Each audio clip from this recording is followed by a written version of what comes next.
know we have a normal distribution, this is wonderful because we have one table, hence table, that we can look up probabilities if we standardize our data. So standardizing our data to a mean of 0 and a standard deviation of 1. If we standardize it, then we can look up these z-values in this table. So how do you standardize? Well, you take your particular value minus the population mean divided by the population standard deviation.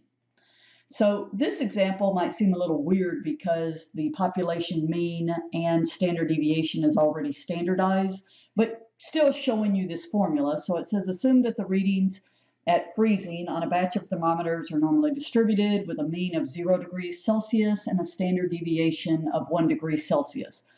A single thermometer is randomly selected and tested. Find the probability that you would expect to obtain a reading less than negative 1.586.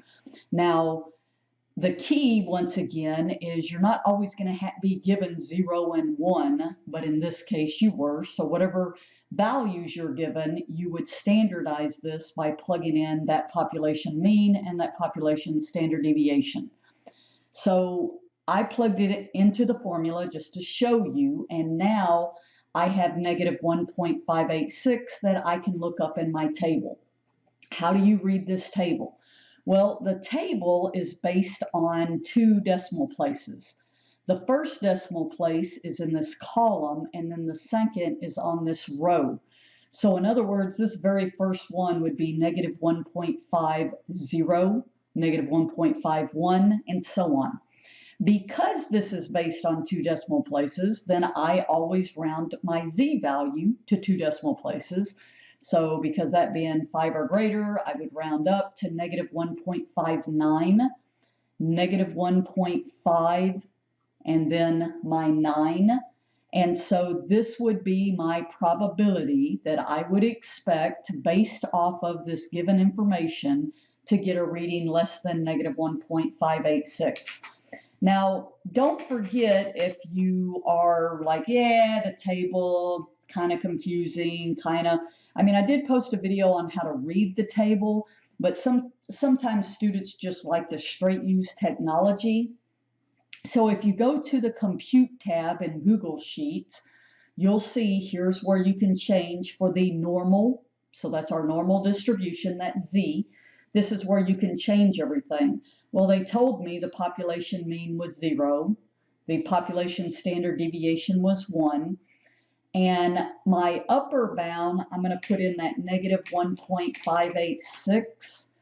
And you might wonder, well, why did you put this lower bound?